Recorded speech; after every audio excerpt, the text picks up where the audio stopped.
नमस्कार. नाशिकमध्ये झाडांची अत्यंत बेरहमी के साथ असं ज्याला आपण म्हणतो निर्दयी कत्तल चालू झालेली आहे. काल रात्री म्हणजे हिंदू संस्कृतीत झाडांची फुलं सुद्धा संध्याकाळी काढत नाहीत. पण काल रात्री महाराष्ट्र शासनाने तिथे मोठी वृक्षतोड केली. लोक विरोधात होते, रस्त्यावर होते, नाशिककर रस्त्यावरून विरोध करत होते, पण त्याला न जुमानता ही वृक्षतोड झाली.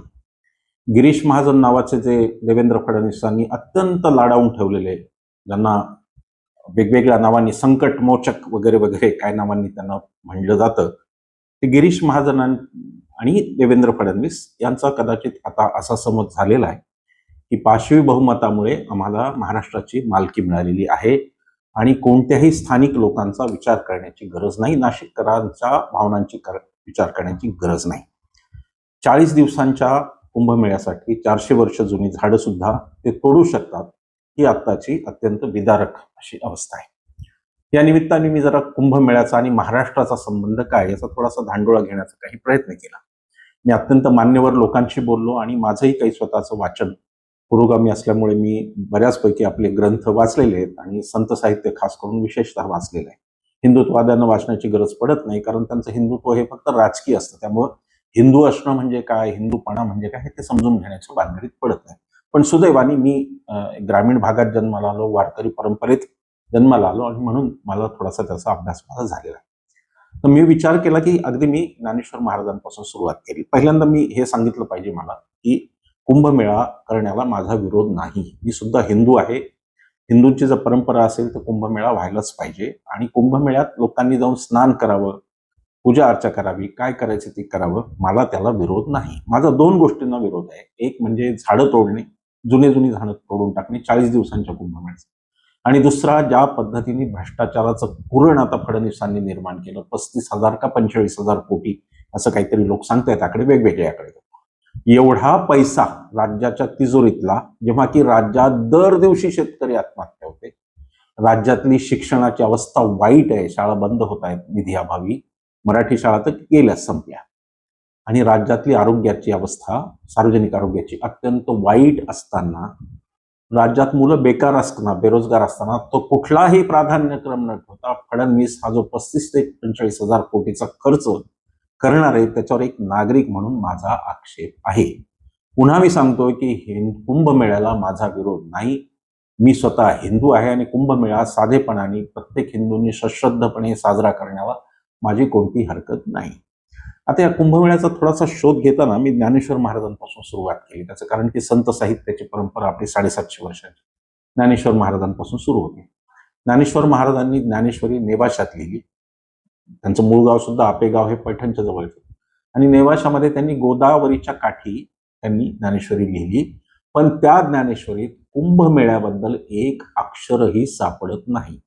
सिंहस्थ पर्वणी किंवा कुंभमेळा याबद्दल ज्ञानेश्वर एकही शब्द लिहित नाहीत. ज्ञानेश्वरी ते नाही, अमृतानुभवातही नाही, चांगदेव 65 मध्ये सुद्धा कुठेही तुम्हाला सिंहस्थ पर्वणीचा उल्लेख दिसत नाही. त्याच्यानंतर आपण येतो एकनाथ महाराजांच्या काळात. आता एकनाथ महाराज तर पैठणला राहणारे, म्हणजे गोदावरीच्या काठावर सिंहस्थ पर्वणीचा एक पैठणला पण काही उत्सव असतो, कारण पैठणला पण गोदावरी नदी आहे.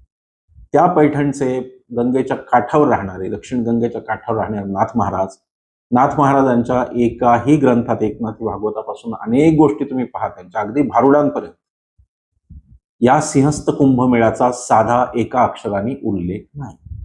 आता आपण त्याच्या पुढे आलो तुकाराम महाराजांकडे. तुकाराम महाराजांनी तर सिंहस्थाचं वर्णन वगैरे सोडूनच द्या, सिंहस्थाचं महत्व काय वगैरे याच्यावरती तुकाराम महाराजांचं एक अक्षराचं भाष्य नाही. आणि मी हे तुकाराम महाराजांच्या वंशजांशी बोलून सांगतोय. मी म्हणजे खात्री करून घेतली ना, एकनाथ महाराजांचे जे आमच्या वंशज आहेत तिथे योगीराज, त्यांच्याशी योगीराज महाराजांशी मी बोललो आणि मी खात्री करून घेतली की माझं तर काही चुकत नाहीये ना, नाथांनी तर काही दुसरीकडे लिहिलं नाहीये, त्यांनी सांगितले असं काही लिहिलेलं नाही. तुकाराम महाराजांनी उलट तुकाराम महाराजांनी या सिंहस्थ कुंभमेळ्यावर टीका केली. तुकाराम महाराजांची टीका अशी आहे की सिंहस्थ पर्वणी ही ब्राह्मणांसाठी, भटांसाठी धणी आहे, म्हणजे त्याच्यात भिक्षुकांना पुरवताना पैसा मिळतो उलट, अशा रीतीने त्यांनी टीका केली. आणि त्यांनी हे म्हणलं की स्नानाने जर वाईट गुणच जाणार असतील तर त्या स्नानाचं करायचं काय, असंही तुकाराम महाराजांनी अत्यंत परखड भूमिका तुकाराम महाराजांनी घेतली. आता ही झाली आपली संत परंपरा आणि आध्यात्मिक परंपरा. आता असं मला वाटलं की महाराष्ट्राची जी राजकीय परंपरा राहिली म्हणजे स्वराज्याची, जी शिवाजी महाराजांच्या पासूनची, तिच्यात कुंभमेळा कुठे दिसतो का हा शोध घेण्याचा मी प्रयत्न केला. शिवाजी महाराजांच्या काळात सिंहस्थ कुंभमेळा होत होता, पण शिवाजी महाराजांनी एकदाही तिथे जाऊन स्नान केल्याचा कोणताही उल्लेख नाही. बरं ठीक आहे, शिवाजी महाराज गेले नसतील स्नानासाठी, पण त्यांनी मग आपल्या राज्यात होणाऱ्या कुंभमेळ्याला काही देणग्या दिल्या का, त्यासाठी काही पैशाची सोय केली का, त्याचंही शून्य असं उत्तर आहे. शिवाजी महाराजांनी कोणतीही देणगी कुंभमेळ्यासाठी दिली नाही. तीच परंपरा संभाजी महाराजांनी सुद्धा एक पैसाच्याही देणगी दिली नाही. संभाजी महाराज सुद्धा स्वतः कधी कुंभमेळ्याला गेले नाहीत. त्याच्या अजून अलीकडे, अगदी अलीकडच्या काळात जर आपण आलो तर शाहू महाराज कुंभमेळ्याला गेले नाहीत. शाहू महाराजांचा अशा प्रथांना विरोध होता. महात्मा फुले कुंभमेळ्याला कधी गेले नाहीत, त्यांचाही या पद्धतीला विरोध होता. बाबासाहेबांनी तर कुंभमेळ्यावर मोठी टीका केलेली आहे. बाबासाहेबांच्या इतका सुबुद्ध अशा प्रकारचा एक विचारवंत त्या कुंभमेळ्यावर काय बोलतो हे वाचण्यासारखं आहे. मी आता त्याचा खूप उल्लेख करत नाही.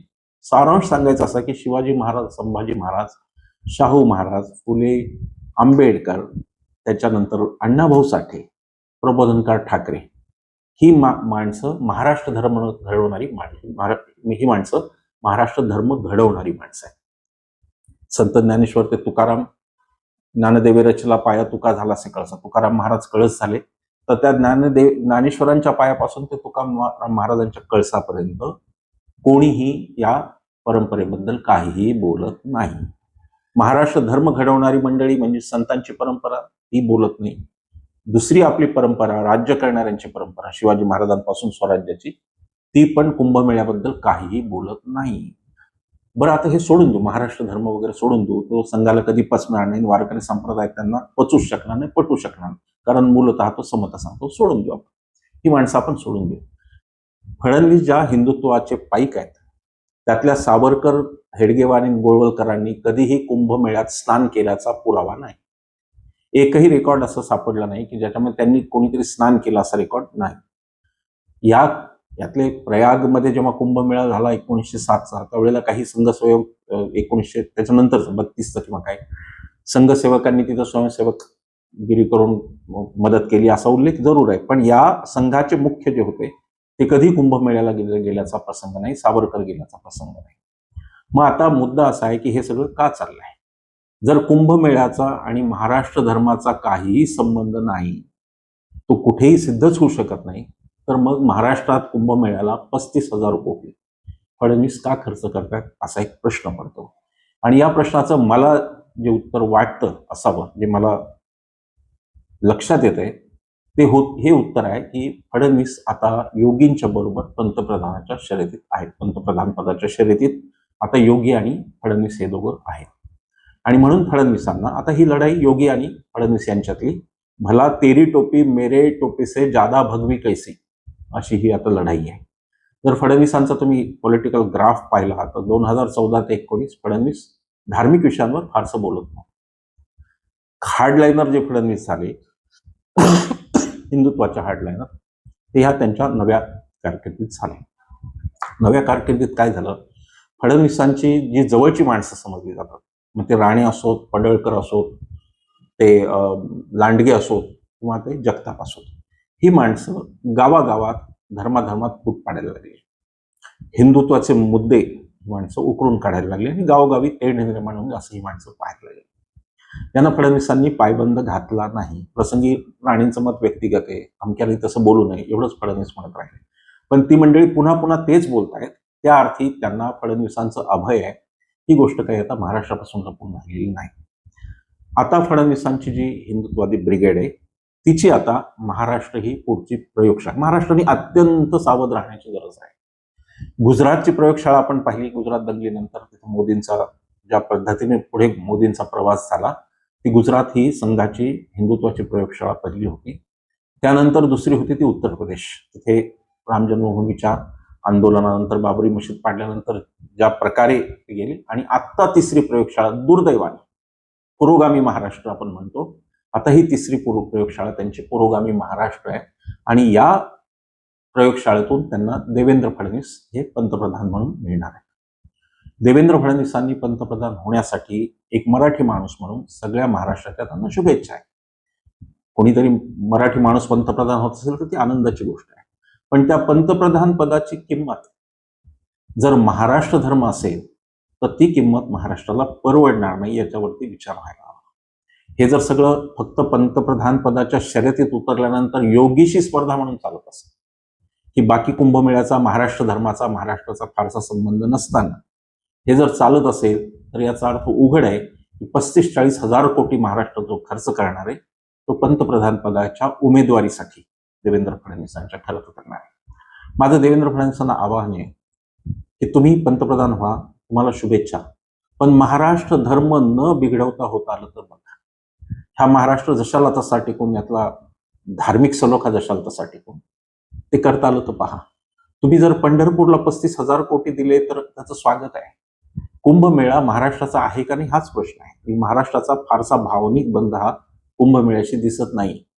महाराष्ट्रातल्या भाविक लोकांनी कुंभमेळ्यात स्नान करावं जरूर, ते त्यांचं पाहतील. तुमच्या निधीची त्यांना 35-40 हजार कोटीची खरंच या देशातल्या सामान्य राज्यातल्या सामान्य माणसाला गरज आहे का, याच्यावरती सामान्य माणूस सुद्धा विचार करतो. कारण कुंभमेळा काही वर्ष चाललेलं आहे आणि लोक आपापली जाऊन स्नान वगैरे करून आले, पण सरकारने 35,000 कोटी खर्च करावेत, 40,000 कोटी खर्च करावेत, अशा पद्धतीचं हे पहिल्यांदा काहीतरी महाराष्ट्रात होत आहे. आणि म्हणून माझं आवाहन आहे की सत्सविवेक बुद्धीला स्मरून सत्ताधाऱ्यांच्या, त्यांनी हा खर्च एक तर कमी केला पाहिजे, साधेपणाने कुंभमेळा साजरा केला पाहिजे. आवश्यक ती कायदा सुव्यवस्थेसाठी ज्या गोष्टी लागतात, सोयीसाठी ज्या लागतात त्या जरूर करा. लोकांच्या सोयीसाठी जे काही लागतं ते जरूर करा, पण 35-40 हजार कोटीचा हा जो काही प्रचंड खर्च आहे हा महाराष्ट्राने टाळला पाहिजे, असं मला अजूनही वाटतं की ती वेळ गेलेली नाही. आणि पंतप्रधान पदासाठी देवेंद्रजींना शुभेच्छा, पण पंतप्रधानपद महाराष्ट्रासाठी आर्थिक बोजा होणार नाही आणि महाराष्ट्र धर्मच त्यातून मागे हटवला जाणार हे त्यांना पाहावं लागेल. गेल्या काही दिवसांमध्ये महाराष्ट्रातला वारकरी संप्रदाय पूर्ण पिछाडीवर असून उत्तरेतले बाबाबुवा वाढलेले आहेत. उत्तरेतले बाबाबुवा इथे येऊन त्यांचं प्रस्त मोठं वाढलेलं आहे. हे जे काही भारतीय जनता पक्षाचं महाराष्ट्रावर आक्रमण आहे, सांस्कृतिक आक्रमण उत्तर प्रदेशाचं, ते थांबलं पाहिजे. उत्तर प्रदेशचं सांस्कृतिक आक्रमण महाराष्ट्राने सहन करता कामा नये. त्याचं कारण महाराष्ट्राचा स्वतःचा एक महाराष्ट्र धर्म आहे, तो आम्हाला शिवरायांपासून आहे. महाराष्ट्राचा तो भगवा हा शिवरायांचा त्यागाचा भगवा महाराष्ट्राचा, तो ज्ञानोबा तुकोबांचा भगवा आहे. तो महाराष्ट्र जर तसा राहायचा असेल तर अशा प्रकारच्या खर्चाला महाराष्ट्राने प्रश्न विचारले पाहिजेत, एवढंच मला सांगायचं आहे. धन्यवाद. अचूक बातम्या, निपक्षपाती विचार, अन्यायाविरुद्ध वाचा फोडणारे परखड विचारांचे सार्वभौम दैनिक प्रजासत्ताक जनता.